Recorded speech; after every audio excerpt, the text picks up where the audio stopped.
तो कैसे हैं आप सभी। चलिए आप सभी का मैं एक बार पुनः हार्दिक स्वागत वंदन अभिनंदन करता हूं। आशा है आप सभी लोग एकदम स्वस्थ होंगे। तो चलिए भाई, सुबह से शाम तक हो जाता है यहाँ संस्थान में। हाँ, तो हालत थोड़ी सी ऐसी हो जाती है, कोई दिक्कत नहीं है। हिंदू झुंझुनू से हैं। जय श्री कृष्णा भाई, जय श्री कृष्णा। कैसे हैं आप? नीतू नैनीवाल, बहुत बहुत स्वागत है आपका। राधे राधे बच्चे। अच्छा, ब्लरिंग तो नहीं हो रही ना? ब्लरिंग तो नहीं हो रही है, एक बार मुझे बता दीजिएगा। ओके, थिंक सो कि अब सही होगा, है ना? ठीक है, अब सही है। तो भाई, जितने भी प्यारे विद्यार्थी हैं वो सभी लोग जुड़ जाएंगे एंड हम लोग जो है वो आज रीट की इस क्लास में चलते हैं।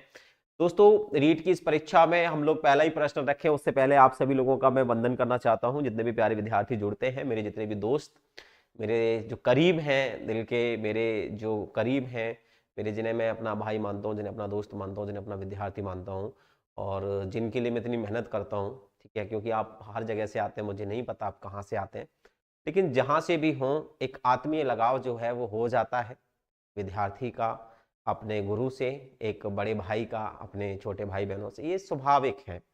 तो चलिए दोस्तों, श्रेया राधे राधे बचे। तो यहाँ पर पहला ही प्रश्न आपके सामने है और ये रीट के एग्जाम्स के लिए है, या जितने भी बड़े एग्जाम्स आप लेते हैं, अपर एग्जाम्स जो लेते हैं अपर लेवल के, उन तमाम चीजों में ये प्रश्न आपको पूछे जाते हैं मित्र। निम्नलिखित में से एक मुहावरे की विशेषता नहीं होती। किसी बात को कहने का तरीका, इसका संबंध फल से नहीं होता, इसके रूप में किसी प्रकार का परिवर्तन नहीं होता, इसके अंत में बहुधा ना आता है। तो बिल्कुल इसके अंत में बहुधा ना आता है, इसके रूप में किसी प्रकार का परिवर्तन नहीं होता, तो ध्यान रखना बिल्कुल होता है। इसका संबंध फल से नहीं होता और किसी बात को कहने का तरीका। ठीक है, तो किसी बात को कहने का तरीका सही है। इसका रूप में, इसके रूप में किसी प्रकार का परिवर्तन नहीं होता, तो ध्यान रखना बेटा, बिल्कुल इसके रूप में इसका संबंध फल से नहीं होता, इसका मतलब होता है कि किसी परिणाम से नहीं होता, तो ध्यान रखना ये आंसर जो है इसका आ जाएगा ऑप्शन, किसी परिणाम से नहीं होता। ठीक है, इसका अर्थ निकलता है लेकिन किसी परिणाम से नहीं होता। इसके अंत में बहुधा ना आता है, बिल्कुल आता है, याद रखना बच्चे, बहुधा ना भी आता है। जैसे आपने नहीं समझा होगा, मैं बताता हूं कैसे आता है। आपने देखा होगा जैसे आंख मारना, आंखें चार होना, है ना, और एक अंधे की लाठी होना। ठीक है, तो इस प्रकार से सब में ना आएगा, तो याद रखना ना तो आता है। दो ऑप्शन है। सीधे का मुंह कुत्ता चाटे, ये भी एक लोकोक्ति है। सीधे का मुंह कुत्ता चाटे मुहावरे का अर्थ होता है पुण्य कार्य करना। सज्जन को भड़काना, सदैव सज्जन बनना अच्छा नहीं होता, यज्ञ के अंत में कुत्ते को खिलाना नहीं।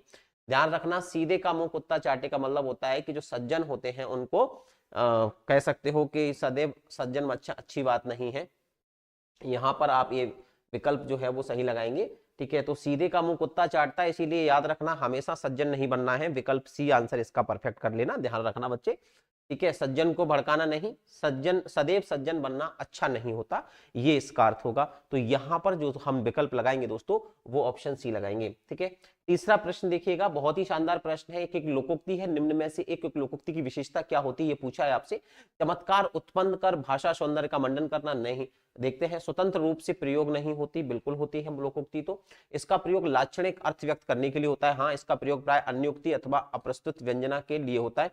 देखो याद रखना, लोकोक्ति में क्या होता है, केवल ये आप विशेषता जो है इसकी परफेक्ट है कि आप इसको लक्षणार्थ या लाक्षणिक अर्थ व्यक्त करने के लिए होता है। इसका प्रयोग जो है वो लाक्षणिक अर्थ व्यक्त करने के लिए होता है। विकल्प सी का प्रयोग हम यहां पर करेंगे दोस्तों। ठीक है, चौथा प्रश्न देखिएगा, हथेली पर सरसों उगाना मुहावरा है। देखो अंत में क्या आया है, जहां बेटा अंत में बहुधा ना आए तो वहां पर आंसर क्या लगाते हैं हम लोग, हथेली पर सरसों जमाना। ध्यान रखना, तो इस प्रकार से आंसर आ जाएगा। अगला प्रश्न देखते हैं दोस्तों, हथेली पर सरसों जमाना, परिश्रम करना नहीं, असंभव कार्य करना नहीं, बहुत अधिक प्रयत्न करना, दृढ़ संकल्प करना नहीं। असंभव कार्य करना ही होगा इसका, है ना, बहुत अधिक प्रयत्न करना तो नहीं होगा। इसका जो विकल्प है वो हो जाएगा ये वाला, यानी असंभव कार्य करना, यहां पर जो है वो परफेक्ट विकल्प होगा दोस्तों। हथेली पर सरसों जम सकती है क्या, तो ये असंभव कार्य हुआ ना। इंदु बिल्कुल, विराट सैनी, कमू स्याग, श्रेया, राधिका, सभी लोगों का बहुत बहुत स्वागत है। एक और प्रश्न देख लेते हैं, पांचवा प्रश्न आपके सामने रखता हूं। आपको बताना है ह्रस्व स्वर कौन से होते हैं। देखो हिंदी वर्णमाला में जब आप स्वर पढ़ते हैं तो स्वरों को उत्पत्ति के आधार पर हमने ह्रस्व, दीर्घ और प्लुत में बांटा है। तो ह्रस्व स्वर को ही हम क्या कहते हैं, मूल स्वर भी कहते हैं। इन्हें ही हम क्या कहते हैं, मूल स्वर, और इनकी संख्या होती है 4। वे चार कौन कौन से होते हैं? छोटा आ, छोटी ई, छोटा ऊ और री। यानी यहां आप देखोगे लघु अ, ई, उ और री। ठीक है, ये चार जो वर्ण हैं दोस्तों आपके सामने लिखे हुए हैं, यही कहलाते हैं ह्रस्व या दीर्घ स्वर। कहां लिखा हुआ है? ये है क्या मैच खा रहा है मित्र? नहीं। ये वाला मैच खा रहा है क्या? नहीं। ये वाला मैच खा रहा है? नहीं। लेकिन ये मैच खा रहा है, जी हाँ, ये वाला मैच खा रहा है, ये वाला मैच खा रहा है, ध्यान रखना। बाकी के फिर ये तीनों किसमें आएंगे? तो ये तीनों कहलाते हैं दीर्घ। क्या कहलाते हैं मित्र? दीर्घ स्वर कहलाते हैं। ये एक परफेक्ट आंसर होगा। आइए हम एक और विकल्प चलते हैं। छठवां प्रश्न दोस्तों मैं रख रहा हूं आपके सामने। ठीक है, आंसर बनता है, आपको सिर्फ इतना बता देना है कि संयुक्त स्वर इनमें से कौन सा होता है। बता सकते हो ना संयुक्त स्वर कौन सा होता है इनमें से? फटाफट से कमेंट करके बताओ, संयुक्त स्वर इनमें से कौन सा होता है? टॉप चैट की जगह लाइव चैट करूँ ना तो ज्यादा बच्चे आएंगे। ठीक है, हाँ अब सही से तुम्हारे कमेंट एकदम लाइव आएंगे। ठीक है, तो याद रखना संयुक्त स्वर का मतलब हो गया ऐसा कोई भी स्वर जो दो स्वरों से मिलकर बना हो और वो अलग अलग स्वरों से मिलकर बना हो। जैसे री किसी से मिलकर नहीं बना, आ तो समान स्वरों से मिलकर बना है। ठीक है, ऊ भी समान स्वरों से मिलकर बना है। अब यहां पर जो ओ बचा है, याद रखना ये जरूर बना है आ और ऊ के मेल से। ठीक है, ये किससे बना है? आ और ऊ के मेल से बना है। तो याद रखना आ और ऊ के मेल से बनने के कारण ये ओ होता है, सॉरी बड़ा है ना, आ और ओ के मिलने के कारण ये बड़ा औ बनता है। तो ये दोनों ही क्या कहलाते हैं? संयुक्त स्वर। ध्यान रखना, अगर प्रश्न आए संयुक्त स्वर कितने होते हैं तो आपको बताना चाहिए था कि संयुक्त स्वर चार होते हैं। चार कौन कौन से होते हैं? तो ध्यान रखना, ए, आई, ओ और औ, ये चार स्वरों को हम संयुक्त स्वर कहते हैं। इसको नोट कर लीजिएगा अच्छे से और ये ध्यान रहना चाहिए। तो यहां पर जो है वो विकल्प में बबुआ का लगा देंगे आप लोग, वो लगा देंगे डी। हाँ, तनिक सातवें प्रश्न पर आ बोली, ऐसे बोलते हैं भोजपुरी में। कहा तो बस हमारा सातवां प्रश्न बा दद्दू, सातवां प्रश्न लिखवा रहा, निम्नलिखित में से अनुनासिक चिन्ह कौन सा रहा? कौन सा रहला नीतू शर्मा? आरजू राधे राधे बच्चे, राधिका। अब नीतू राठौर भी आ गई है, वाह क्या बात है भाई। चलो हमारा थी उतरते हैं मैदान में, तो फिर मुझे तो फिर प्रश्नों को लेवल बढ़ाना ही पड़ेगा। चलो देख लेते हैं इस बार। हालांकि मेरे पास तो सारे ब्रह्मास्त्र हैं, तुम्हारे लिए निकालता ही नहीं हूं मैं कभी। निम्नलिखित में से अनुनासिक चिन्ह कौन सा होता है? आपको ये बताना है। अनुनासिक का मतलब समझिएगा क्या होता है। अनुनासिक का मतलब होता है ऐसा स्वर जो नाक और मुंह से निकलता है। नाक प्लस मुंह से जिसका उच्चारण होता है या मुख से, उसे हमने क्या कहा है? उसे हमने कहा है अनुनासिक। ठीक है बच्चे, तो यहां पर आप हिंदी ही बोलिए। ठीक है भैया, हम हिंदी ही बोल रहे हैं। ठीक है, अब यहां पर जो है वो ये वाला जो है वो पूर्ण विराम है, तो इसको तो हमें लिखना नहीं है। ये वाला जो है वो कौन सा है? विस्मय आदि बोधक है, तो विस्मय बोधक होता है, इसको भी नहीं लिखना है।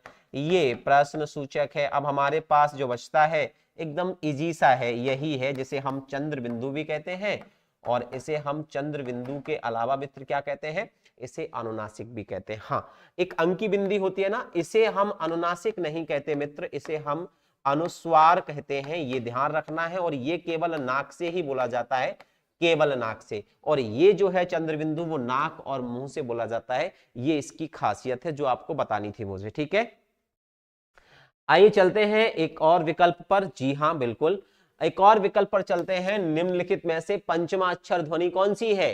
पंचमा अक्षर समझते हो? काफी पहले पढ़ाए थे, अब याद होंगे तो फटाफट से कमेंट कर दीजिएगा कि पंचमा अक्षर कौन सा है। तो ध्यान रखना बच्चे, पंचमाक्षर की जब भी बात आती है तो वर्ग के पांचवें अक्षर ही पंचमाक्षर कहलाते हैं।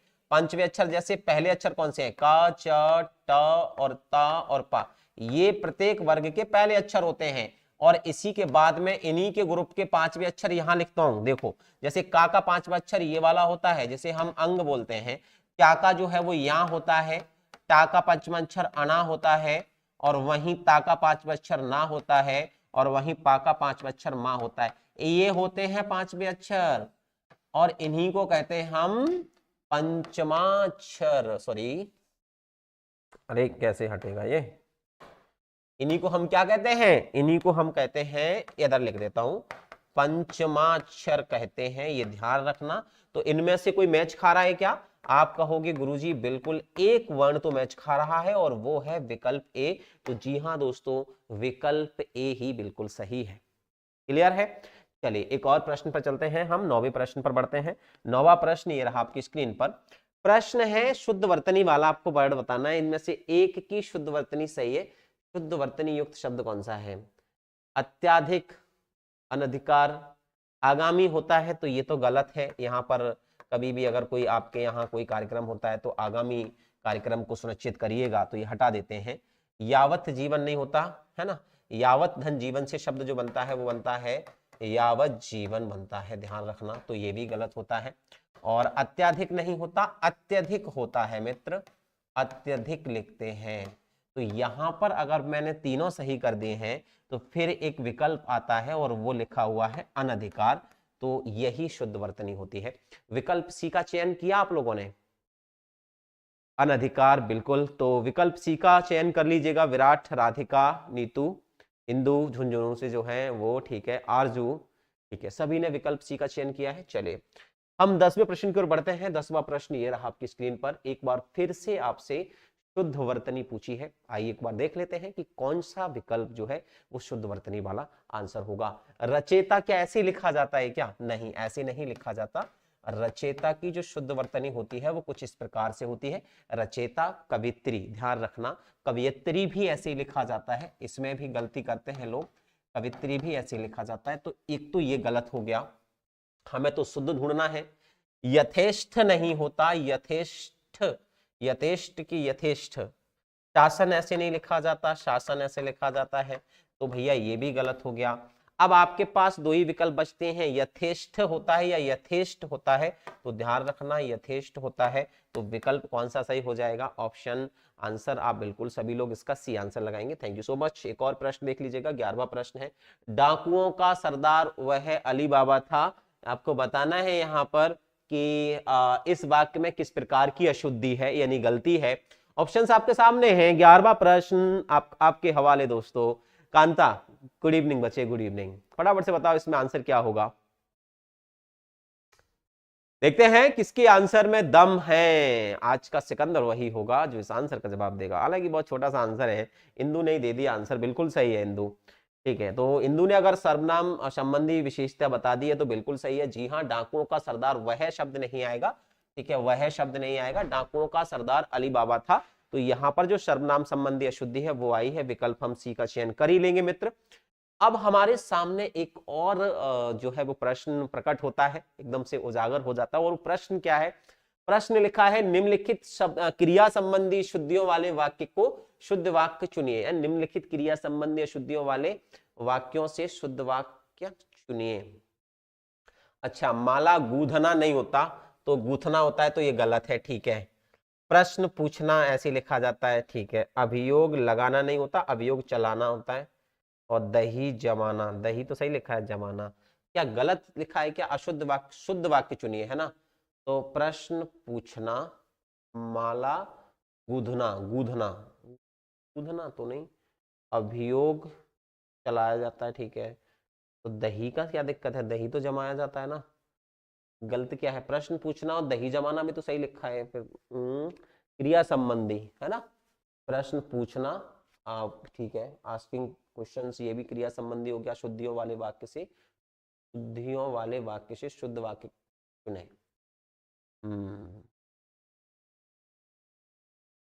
ठीक है, तो मुझे ऑप्शन डी में भी कोई गलती फाइनली नहीं दिख रही है ना। दही ना जमता दूध जमता है, हाँ ये गलती यहाँ पर हो सकती है। दही जमाना गलत लिखा हुआ है, बाकी ये गूंथना अलग लिखा है, ये अभियोग लगाया गया अलग, ये भी गलत लिखा है। तो ऑप्शन बी ही मुझे परफेक्ट लग रहा है, यही आंसर लगा लो। हाँ ठीक है, बाकी का तो कोई होगा नहीं। और बाकी का दूध जमाया जाता है यार, दही नहीं जमाया जाता। ये लोग है ना सच में दिमाग का दही करके मानेंगे, है ना, दिमाग का भी दही करके मानते हैं ये लोग, ऐसे प्रश्न देते हैं। अशुद्ध वाक्य चुनिए, ठीक है। अब यहां पर गलती पहचाननी है। आपके सौजन्य से मेरे काम बन गए, नहीं, आपके सौजन्य से मेरा काम बन गया, इस प्रकार से बिल्कुल होना चाहिए था। मैं अनेकों विद्वानों से मिला हूं, अनेकों शब्द नहीं आएगा। साहित्य और जीवन का घनिष्ठ संबंध है, और आकाश में तारे प्रकाशित हो रहे हैं। आकाश में तारे जो है वो प्रकाशित हो रहे हैं।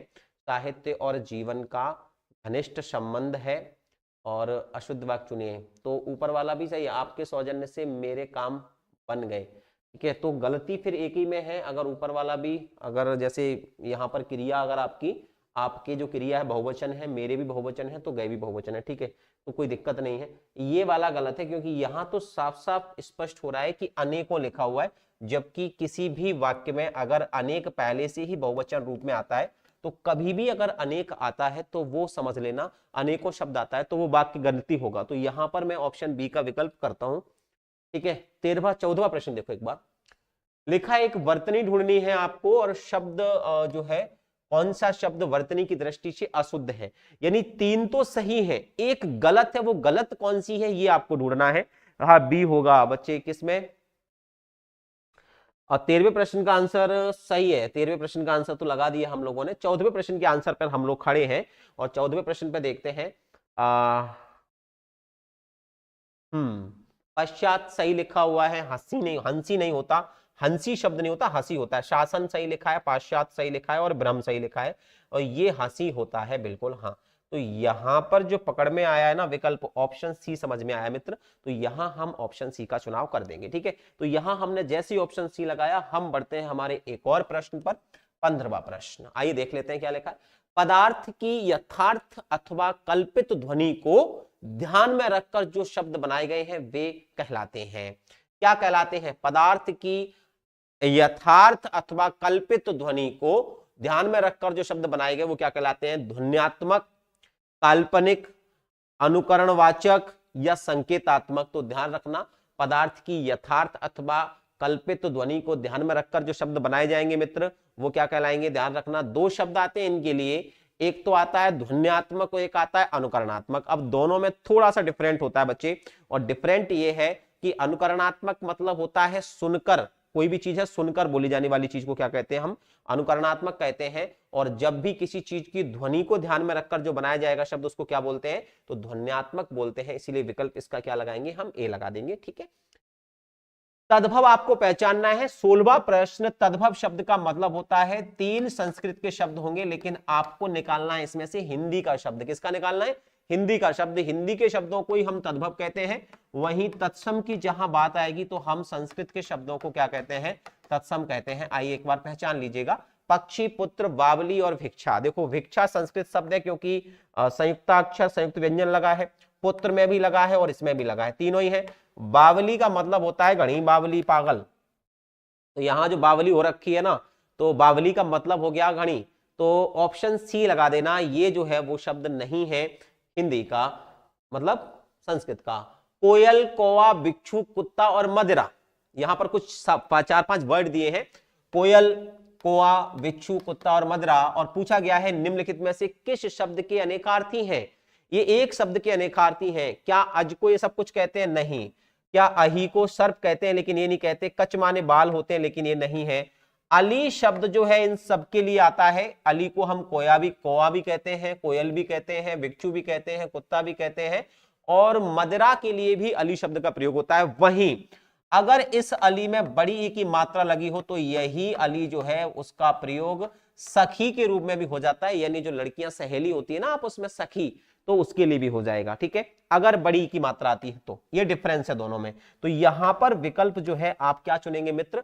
17वें प्रश्न का आंसर ऑप्शन बी होना चाहिए, है ना। हाँ ये लिखा है, भ्रमर नहीं लिखा है इसमें। अली का मतलब हाँ भौरा भी होता है, चाहो तो यहां पर आप भौरा भी डाल सकते हो। अली को भौरा भी कहते हैं, जिसे हम भ्रमर या द्विरेफ मिलंद भी कहते हैं। एक और प्रश्न आपके सामने रख रहा हूं, 18वां प्रश्न है, ठीक है। ये भी बड़ा अच्छा मजबूत प्रश्न है, ध्यान रखना। हाँ छोटे मोटे प्रश्न नहीं अपने पास आज। सुधा पांडे, राधे राधे बच्चे।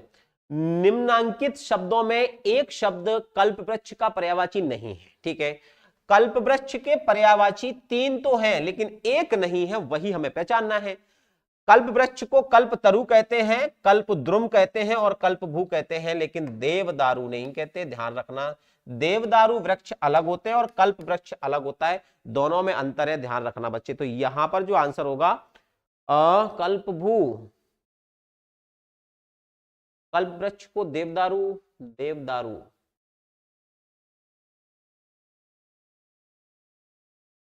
देवदारू थोड़ा सा गलत लिखा हुआ है, 1 मिनट। देवदारू गलत लिख दिया है इन्होंने, ये देव वृक्ष भी होता है, और बिल्कुल इसका जो आंसर है, 1 मिनट रुको, ये ऐसे लिखा जाएगा, देव ऐसे आएगा यहां पर, ये देवदारू या कह सकते हो ये देव वृक्ष भी होता है, ध्यान रखना है ना, देवताओं का वृक्ष होता है, इसलिए देवदारू ऐसे लिखेंगे। तो यहां पर वाह ऐसा वाला आ जाएगा, बाकी सब सही है। तो कल्प भू नहीं होगा, क्योंकि कल्प भू द्रुम हो गया, द्रुम, दारू और तरु, ये तीनों ही वृक्ष को बोलते हैं, तो कल्प हो गया और यहाँ पर देव हो गया। जबकि कल्प भू बोलते हैं, केवल कल्प माने हो गया देवता और भू माने हाँ स्वामी, तो ये नहीं होगा, तो देवदारू हो जाएगा, ठीक है। अब चलते अगले प्रश्न पर, और अगला प्रश्न देखते हैं, संयुक्त शब्द का विलोम क्या है, ये और पूछ लेते हैं, ठीक है, सही है।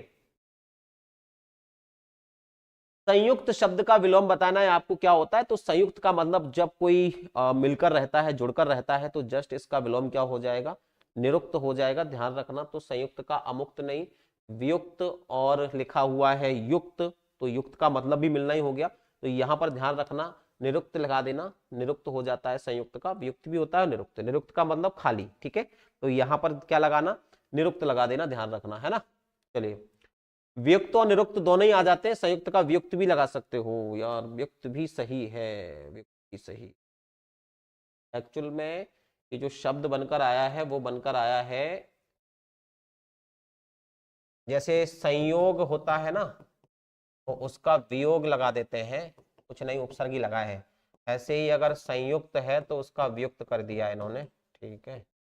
और निरुक्त का मतलब होता है खाली, तो निर्धन उक्त हो जाएगा, वो युक्त से नहीं है, वो उक्त से है, तो इसमें निर्धन उक्त आता है, ये ध्यान रखना।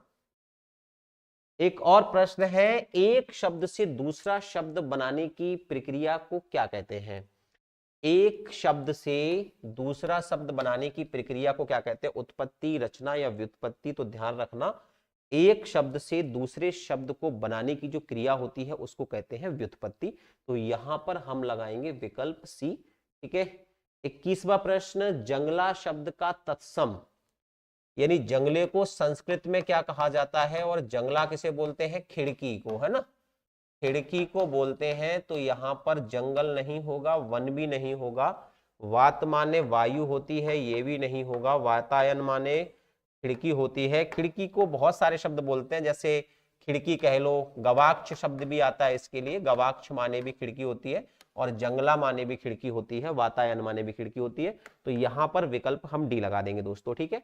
22वां प्रश्न देखिए दोस्तों एक बार, तंबाकू, तंबाकू होती है, खा तो नहीं होता, टाइपिंग में तंबाकू होती है, ध्यान रखना। तो तंबाकू आज तो वैसे भी आपको पता है विश्व कैंसर दिवस है। तो तंबाकू किस विदेशी भाषा का शब्द है, ब्राजील का है, डच का है, चीनी का है, नहीं फ्रांसीसी का है। तो तंबाकू तो यार पुर्तगाली भाषा का शब्द है ना। तो अब इसमें पुर्तगाल के अलावा कौन सी भाषा में आता है, ब्राजील में तो आएगा नहीं, डच और पुर्तगाल एक साथ ही है, तो फ्रांसीसी तो नहीं है। या तो देखो, जब ऑप्शन में अगर पुर्तगाली नहीं है तो फिर आपको डच लगाना पड़ेगा, ध्यान रखना। अगर ऑप्शन में ही पुर्तगाली नहीं है तो फिर आपको डच लगाना पड़ेगा, ठीक है। डेनमार्क, डच का मतलब डेनमार्क, जो कि बगल में ही है दोनों। तो इसलिए वैसे पुर्तगाली भाषा का शब्द है, अमूमन एग्जाम्स में यही आता है, अगर ऑप्शंस में नहीं है तो आप डच लगा देना, ठीक है। चलो, उत्पत्ति के अनुसार शब्द के प्रकार आपको बताने हैं। तो उत्पत्ति के आधार पर शब्द 4 प्रकार के होते हैं, ध्यान रखना। कौन कौन से हैं वो 4 प्रकार, तो एक तो होते हैं आपके तत्सम, उसके जस्ट नीचे लिख देना तद्भव, उसके नीचे लिख देना तत्सम तद्भव देशज, और उसके नीचे लिख देना विदेशज। ये 4 प्रकार के शब्द हम उत्पत्ति के आधार पर पढ़ते हैं। तो ऑप्शन 4 कहां लिखा है, विकल्प ए में लिखा है, तो हम इस प्रकार से इसको विकल्प ए के तहत। तो हम 23 प्रश्न कर चुके हैं, 24वां प्रश्न और थोड़ा सा टफ करता हूं। निम्नांकित में से देशज शब्द आपको बताना है कौन सा है। ऐसा शब्द जो देसी भाषा का हो, यानी जिसके इतिहास का कोई पता नहीं हो, लेकिन हमारे या तुम्हारे या लोकल भाषाओं में वो शब्द फेमस होगा, उसे हम क्या कहते हैं, देशज शब्द कहते हैं, ये ध्यान रखना। तो यहां देशज शब्द क्या, अनार है, गिरगिट है, यहां पर याद रखना, या दोना है या भौरा है। तो ध्यान रखना, भौरा तो नहीं है क्योंकि ये तो तद्भव है, हम जानते हैं। अनार भी नहीं है, यह भी ध्यान रखना, अनार भी नहीं है क्योंकि अनार शब्द जो है वो फारसी का है, ठीक है। तो ये भी नहीं है। लोटा डिबिया तो है लेकिन याद रखना दोना भी नहीं है, ठीक है, देना से बना है। लेकिन गिरगिट शब्द जो है, गिरगिट शब्द जो है ये कैसा है, ये गिरगिट शब्द जो है बिल्कुल सही आंसर है, ये देशज शब्द है।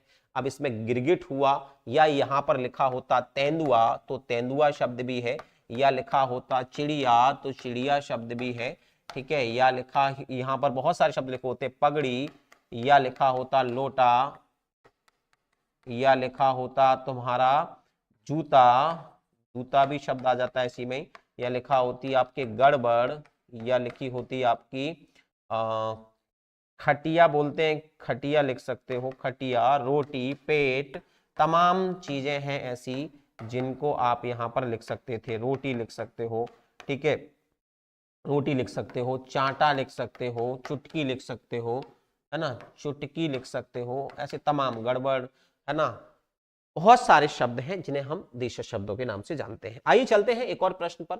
वचन संबंधी अशुद्धि वाले वाक्य को आपको पहचानना है। वचन संबंधी यानी एक वचन या बहुवचन वाली गलती होगी किसी ना किसी वाक्य में। साहित्य दो प्रकार का होता है, ठीक है, जबकि साहित्य दो प्रकार के होते होने चाहिए थे, यही गलती हो सकती है। इस समय 4 बजे हैं, बिल्कुल सही है। वहां सभी श्रेणी के लोग थे और श्री कृष्ण के अनेक नाम है, ये भी सही है। तीनों सही है।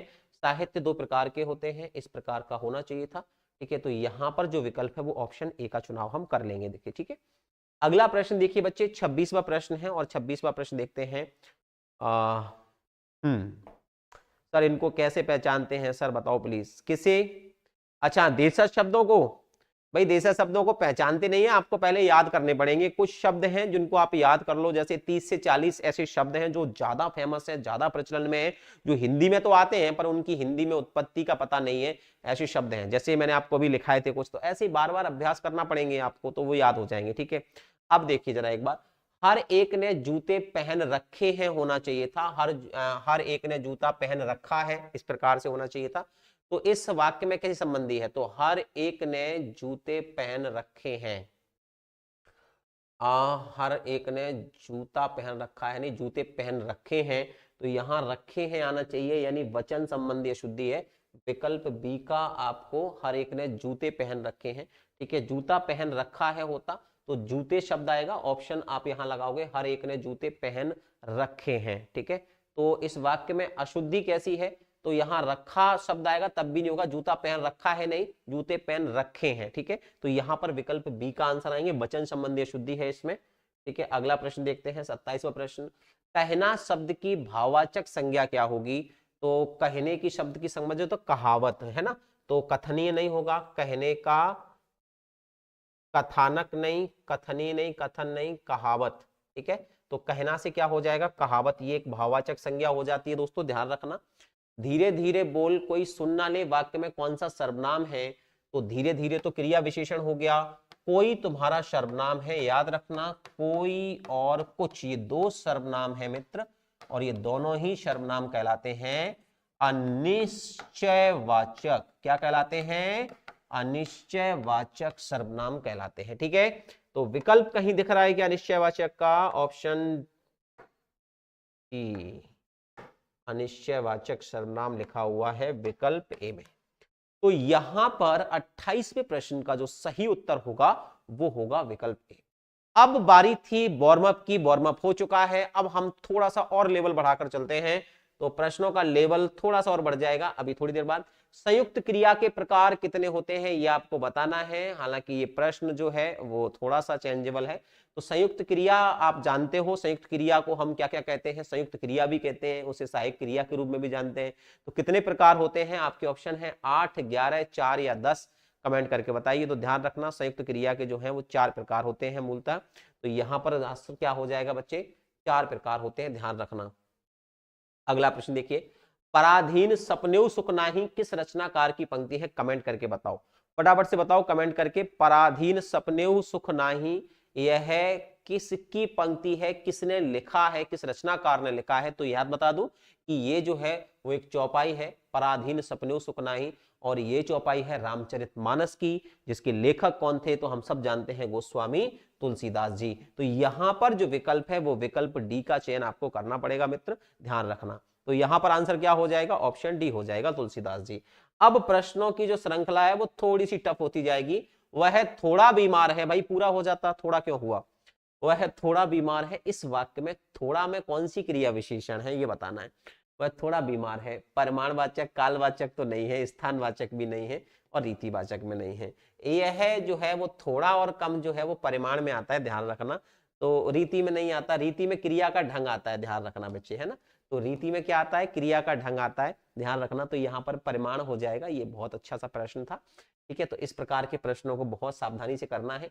32वां प्रश्न देखो जरा एक बार। अमृतलाल नागर के किस उपन्यास में गोस्वामी तुलसीदास जी के जीवन को आधार बनाया गया है? फटाफट से प्रश्न दे दो, आंसर क्या होगा? भैया नाप तोल नहीं होता है, आप समझो इस चीज को। परिमाणवाचक क्रिया विशेषण है, क्रिया की विशेषता बताना है। अब क्रिया की विशेषता देखो, थोड़ा बीमार हुआ है इसका मतलब कम बीमार हुआ है। बोले तो मैं तो बहुत ज्यादा बीमार हूं, इसका मतलब 102 डिग्री बुखार है। मैं कम बीमार हूं, इसका मतलब है मेरा 99 फ़ारेनहाइट पर बुखार है। तो 102 डिग्री फ़ारेनहाइट 99, तो ये क्या हो गया? थोड़ा बुखार तो कम, ज्यादा बुखार कैसे बताओगे? तो थोड़ा और ज्यादा जो है वो किस में आती है? वो आती है परिमाण में। जैसे थोड़ा दूध, अब दूध को माप थोड़ी लिया है, कोई भी चीज हो सकती है ऐसे, तो है ना। तो इस प्रकार से, जैसे थोड़ी जगह चाहिए मुझे खरीदने, तो इस प्रकार से भाव आता है, ये चीज ध्यान रखना है ना।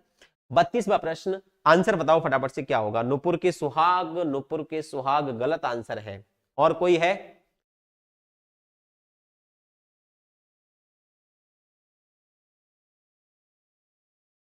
और कोई? इंदु झुंझुनू से है। मानस के हंस, अरे क्या बात है, बिल्कुल सही आंसर है। क्या पकड़े हो आंसर? बिल्कुल सही है। याद रखना, मानस के हंस जो है वो अमृतलाल नागर की लिखा गया वो उपन्यास है जो कि तुलसीदास गोस्वामी जी के जीवन पर आधार बनाकर लिखा गया है। उनका जीवन परिचय उसमें आपको मिलेगा, उनके द्वारा उनकी आत्मकथा आपको इसमें मिलेंगी। तो यहां पर विकल्प आप मानस के हंस लगाइएगा, ये बिल्कुल सही प्रश्न हो जाएगा मित्र। अगला प्रश्न है, कौन सा शब्द अमात्रिक है? इसका मतलब ऐसा कौन सा शब्द है जिसमें मात्राओं का प्रयोग नहीं हुआ है? आपके विकल्प आपके सामने है, जरा बताइए मुझे इसका आंसर क्या होगा। मानस के हंस बिल्कुल सही जवाब है। हाँ, इंदु ने दिया था सबसे पहले आंसर, फिर नीतू ने दिया था, नीतू राठौर ने दिया था, ठीक है। हाँ, तो इसका आंसर ठीक है। राधिका, जरेश, नीतू, सभी के जो आंसर है विकल्प सी है। हाँ देखो, इस पर कोई मात्रा दिख ही नहीं रही है, सीधी सी बात है, तो हमने ऐसे ही आंसर लगा दिया। अगला प्रश्न, तरने तनुजा तट तमाल तरबर बहुछाए, तो ये भी बहुत सरल है। ता वर्ण की आवृत्ति बार बार जिस वाक्य में हो, जिस पद में हो, जिस काव्य में हो, वहां दोस्तों क्या आता है? तो हमेशा याद रखना बच्चे कि वहां पर हम क्या लगाते हैं? अनुप्रास अलंकार का प्रयोग करते हैं। वृत्तीय अनुप्रास इसमें आता है, तो अनुप्रास अलंकार, ये तो बहुत सिंपल था, आप सब लोगों ने फट से कर दिया होगा। तो चलो फिर थोड़े से और कड़क प्रश्न किए जाएं। रामचरितमानस में कांडों का सही क्रम बता दीजिएगा। देखो मैं आपको बताऊं, जब हम महाकाव्य लिखते हैं तो उसमें सर्ग होते हैं, ठीक है मित्र, सर्ग होते हैं। जैसे कामायनी में कितने सर्ग हैं? 15 सर्ग हैं, ठीक है। ऐसे ही बहुत सारे अलग अलग हैं, 19 सर्ग किसमें? साकेत में है। ऐसे ही रामचरितमानस में 7 कांड हैं, ठीक है। 18 पर्व किसमें है? पर्व कह लो या सर्ग कह लो, महाभारत में है। तो रामचरितमानस में जो 7 कांड है उनका क्रम बताना है, इनमें से कौन सा सबसे पहले है, कौन सा बाद में है। तो यहां पर बच्चे देखोगे तो सबसे पहले बालकांड आता है क्योंकि बच्चे थे, फिर अयोध्या कांड आएगा, फिर अयोध्या से जब राम जी जाएंगे तो सुंदर कांड आएगा, जब सुंदर कांड हो जाएगा, हनुमान जी का पूरा सिस्टम हो जाएगा, तब फिर वो जाएंगे लंका में लंका कांड करने, और अंत में आता है उत्तरकांड, ठीक है। तो याद रखना दोस्तों ये क्रम है। तो यहां पर विकल्प ऑप्शन बी चुन लेंगे, ये बिल्कुल सही जवाब है। चले, सुंदरकांड के बाद वैसे किष्किंधा कांड आता है, उसके बाद लंका कांड आता है, लेकिन इसमें अगर इसको देखना है तो ऐसे देखना, ठीक है। चलिए मित्र, एक और प्रश्न रखता हूं, 36वां प्रश्न है, किसी बात का गुण रहस्य जानने वाले के लिए एक शब्द क्या होगा जो किसी बात का गुण रहस्य जानता हो? फटाफट से आंसर दीजिएगा सभी के सभी। हाँ भाई, आप लोगों के आंसर तो लाजवाब आ ही रहे हैं।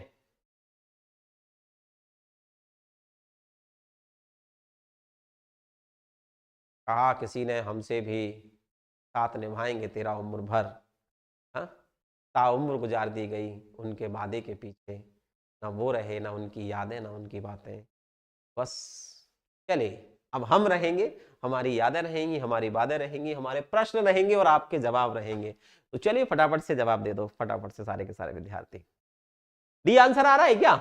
निगुण तो नहीं बोलते और विद्वान भी नहीं बोलते, सुवेज्ञ भी नहीं लेवे, ऐसे लोगों को हम मर्मज्ञ कहते हैं। क्या कहते हैं मित्र? मर्मज्ञ कहते हैं। विकल्प ए का चयन कर ले तो कैसा रहेगा? कोई है ए वाला?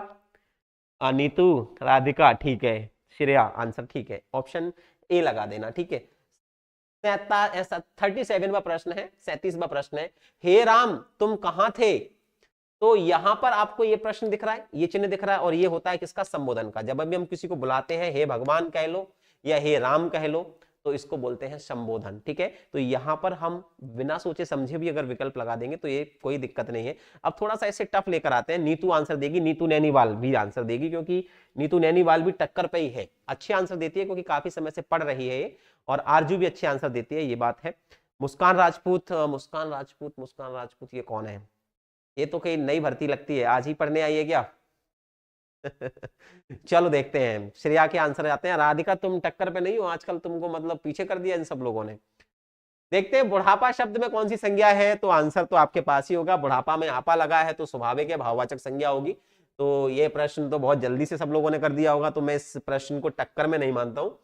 टक्कर में कुछ प्रश्न आएगा, जैसे उपकूल में कौन सा समास है, स्वाभाविक है, उप लगा हुआ है, उपसर्ग है, और पहला ही पद अगर उपसर्ग होता है तो अव्ययभाव समास होता है, ये पढ़ाया था, तो आप स्वाभाविक है कि इसका आंसर क्या लगा दोगे, सी लगा दोगे, है ना। ये क्या लिखा है, वे शब्द जो धातु या शब्द के अंत में जोड़े जाते हैं उन्हें क्या कहते हैं? बॉस ये तो मुझे भी पता है क्या कहते हैं। देखो, अगर धातु या मूल शब्द के अंत में जोड़े जा रहे होंगे तो प्रत्यय, और अगर मूल शब्द या धातु के पहले जोड़े जा रहे होंगे तो उपसर्ग। ठीक है बच्चों, तो यहां पर अगर अंत में जोड़े जा रहे हैं तो प्रत्यय, और अगर पहले जोड़े जाते तो उपसर्ग कहलाते। तो ये दोनों चीजें आपके बस की हैं, तो आपने कर ली हैं, थैंक यू सो मच। अगला देखो, भेजे मन भावन के ऊधव के आवन की सुध व्रज, गविन में, गाविन मतलब गांव जो होते हैं, गावन में पावन जबे लगी। इस पंक्ति के रचनाकार कौन है? आहा, ये प्रश्न छोड़ दिया आप पर।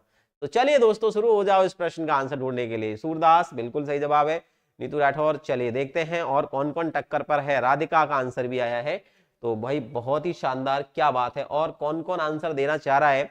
बिल्कुल नीतू, अरे सबके सब एक ही आंसर देते हो क्या, थक नहीं जाते क्या? कुम्मन दास आंसर है इसका, कुम्मन दास नहीं है, नंददास है। अब मर गए गुरुजी, अब क्या लगाएं, कुम्मन दास लगाएं कि नंददास लगाएं? आरजू का भी आंसर आया है ये, चलो भैया ठीक है, कुम्मन दास इसका सही आंसर हो सकता है क्या? तो ध्यान रखना, ये जो पंक्तियां हैं वो हैं जगन्नाथ दास की, यानी रत्नाकर जी की हैं, ध्यान रखना बच्चे, ठीक है।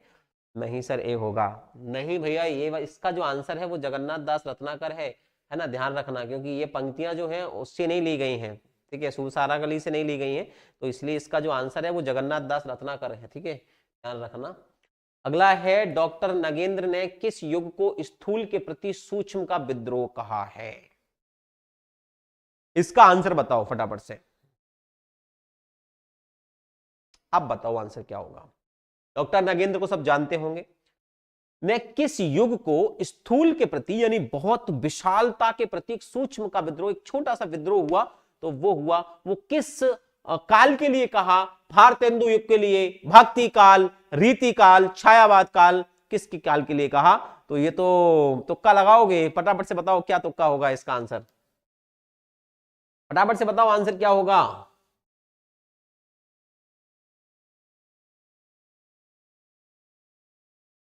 चलिए फटाफट से आंसर आ रहा है क्या इसका? अरे क्या बात है भाई, बहुत शानदार, सभी के आंसर एकदम से परफेक्ट आए।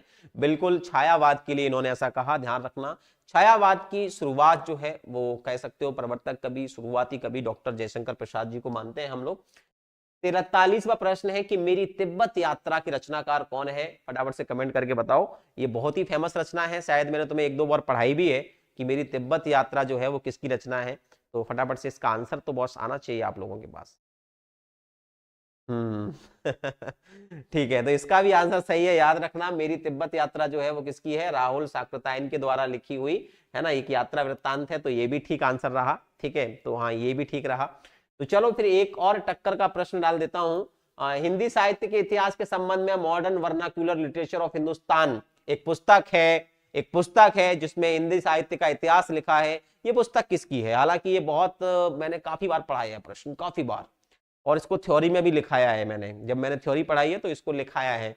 दो ही तीन तो पुस्तकें हैं, एक है एंडो हिंदुस्तानी है और एक है modern vernacular literature of Hindustan है।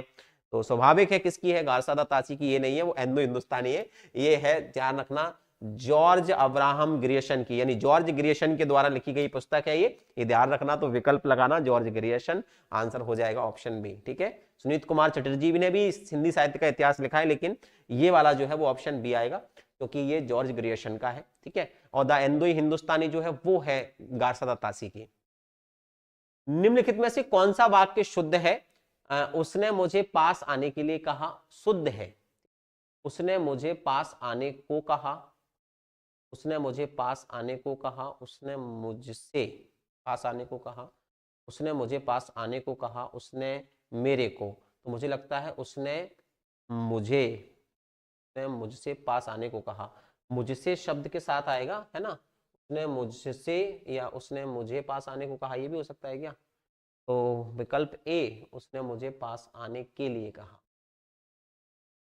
उसने मुझे पास, उसने मुझे पास आने को कहा, है ना। तो इसका आंसर, उसने मुझे पास आने को कहा, उसने मुझसे पास,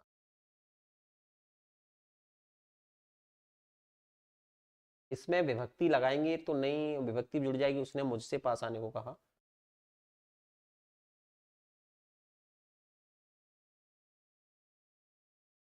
एक बार इसका विकल्प जो है वो शुद्ध वाक्य में इसके साथ आएगा, ध्यान रखना, से विभक्ति के साथ आएगा, ठीक है। उसने मुझसे पास आने को कहा, तो यहां पर से विभक्ति के अलावा यहां पर ऑप्शन बी लगाएंगे, ये बी सही हो जाएगा, इसमें और तो कोई विकल्प मुझे लगता नहीं है कि आएगा, ठीक है। Thank you so much. Okay बच्चे, जा रही हूँ, सब ब्लैंक हो रहा है मेरा। हाँ, मूक होए बाचाल पंगौ चढ़े गिरवर गहन, जासु कृपाशु दयाल द्रवऊ सकल कलमल दहन। प्रस्तुत पंक्तियों में आपको बताना है कि कौन सा जो है वो छंद है। तो ध्यान रखना है, छंद को पढ़ने के लिए हमें हमेशा क्या करना पड़ता है, मात्रा निकालनी पड़ती है, जैसे 2-1 2-1 2-2-1, ठीक है। अब यहां से हम आगे बढ़ेंगे तो फिर 2-1 1-1-1-1-1-1-1-1-1, ठीक है। 1 2 3 4 5 6 7 8 9 10 11 12 13, ठीक है। अब यहाँ अंतिम वाले में तो 13 है और पहले वाले में 11 है, तो ये जबकि 13 और 11 तो होती हैं दोहा में, और दोहे का उल्टा होता है सोरठा, और इस सोरठा में होती हैं 11 और उसके बाद 13 की यति। तो ये जो आंसर हो जाएगा इसमें सोरठा हो जाएगा, ध्यान रखना बच्चे। तो यहां पर जो आंसर है वो सोरठा हो जाएगा। ये विकल्प जो है ये छंद होते हैं, इनको पढ़ने के लिए आपको पूरी थ्योरी समझनी पड़ेगी इसकी, ऐसे नहीं कर पाओगे, ठीक है। कौन सी वर्तनी शुद्ध है, विशेष कैसे लिखते हैं, तो ये तो हमें पता होगा विशेष कैसे लिखते हैं, मैंने कल ही शायद परसों ही कराया ये प्रश्न। तो विकल्प ए लगा सकते हैं ना, कोई इशू नहीं है, आराम से लगा दोगे आप लोग, थैंक यू सो मच। इसके बाद है मैथिली शरण गुप्त ने कौन सी रचना नहीं लिखी है। तो देखो यशोधरा मैंने कल ही पढ़ाई थी आपको, मैं ये जयद्रथ व्रत भी लिखा है और साकेत भी लिखा है मैथिली शरण गुप्त का। कामायनी जो है वो जयशंकर प्रसाद का है, ये हम सब जानते हैं और इसको हमने काफी बार पढ़ा हुआ है, तो कोई यूनिक वर्ड नहीं है, आराम से किसी भी जयशंकर प्रसाद, ठीक है। अब तो मध्य प्रदेश में भी सब इंस्पेक्टर की जगह आ रही है, ठीक है। मध्य प्रदेश में देखो 2 जगह आ रही है, एक तो सब इंस्पेक्टर की आ रही है जो कि मुझे बहुत फेमस है, मतलब मेरी सबसे फेवरेट पोस्ट है ये, मुझे बहुत अच्छा लगता है पता नहीं क्यों। और एक आ रही है पुलिस की, और पुलिस की, ठीक है, दोनों ही वैकेंसीज आ रही हैं। तो अगर आप लोग जॉब के इच्छुक हैं, खासकर ऐसा ही देखो, आप किसी भी स्टेट्स में हो, आप ये मत सोचो, अगर आपको आगे बढ़ना है, उड़ान भरनी है, तो ये मत सोचो कि घर से दूर जाना पड़ेगा, कहीं निकलना पड़ेगा। बेटा घर से तो निकलना पड़ेगा, घर बैठे कुछ नहीं मिलता। अगर घर बैठे मिलता तो गौतम बुद्ध घर नहीं छोड़ते, अगर घर बैठे मिलता तो महात्मा गांधी गुजरात से हम दक्षिण अफ्रीका, बैरिस्टर के लिए लंदन और ये तमाम जगह नहीं जाते। अगर घर बैठने से सब कुछ होता तो मैं ग्वालियर से सीकर नहीं आता, ठीक है। तो घर बैठने से कुछ होता तो शायद मोदी गुजरात के गांव से दिल्ली नहीं आते। घर बैठने से नहीं होता, बाहर निकलना पड़ता है चीज़ों के लिए। तो ये मत सोचो, आप लोग फॉर्म फिल करो, अगर यूपी में आती यूपी में करो, राजस्थान में आती है राजस्थान में करो, एमपी में आती है एमपी में करो, हरियाणा में, बिहार में। तो ये 4-5 जो स्टेट्स हैं, हिंदी भाषी स्टेट्स हैं जो आपके आसपास ही हैं, और इनमें कोई भी वैकेंसीज निकलती हैं, कोशिश किया करो। सेंट्रल की जॉब भी अच्छी है, जैसे आरआरबी ग्रामीण बैंक है, वो भी अच्छी वैकेंसीज है उसमें भी। रेलवे ग्रुप डी आप डाल सकते हो फॉर्म, बहुत अच्छी वैकेंसीज है, काफ़ी वैकेंसीज है उसमें, अपॉर्चुनिटीज़ भी ज़्यादा हैं। तो इस प्रकार की वैकेंसी भी देख सकते हो। टीचिंग एग्जाम्स के लिए आप तीनों स्टेट्स आपके लिए बहुत बेस्ट है, चाहे आप मध्य प्रदेश हो टीचिंग एग्जाम्स के लिए, राजस्थान हो या फिर उत्तर प्रदेश हो। टीचिंग एग्जाम्स के लिए बस थोड़ा सा आपको बीएड आपके पास होना चाहिए, बीएसटीसी होना चाहिए, और उसके बाद आपकी थोड़ी सी तैयारी और आप बिल्कुल मास्टर बन जाएंगे, चश्मा वश्मा लगा के पढ़ाई करेंगे बच्चों। आप लेवल 1 दे सकते हैं, लेवल 2 दे सकते हैं, लेवल 3 दे सकते हैं, अपने हिसाब से, अपनी योग्यता के हिसाब से। तो फाइनली चलो आज के लिए आखिरी प्रश्न था दोस्तों। सर मुझे भी एसआई की पोस्ट अच्छी लगती है। हाँ, मेरी जान बचती थी उसमें, ध्यान रखना। और मैं ना टक से ऊपर से छूकर आया हूँ, यानी इस पॉइंट तक गया हूँ मैं।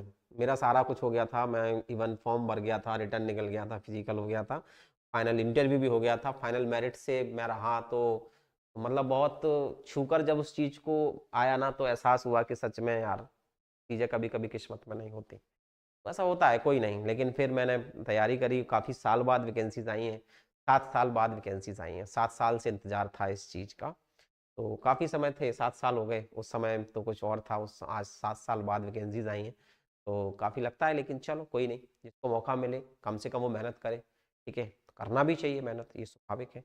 तो चलिए, थैंक यू सो मच, आज के लिए इतना ही। मिलते हैं, tata bye bye, thank you, bye bye.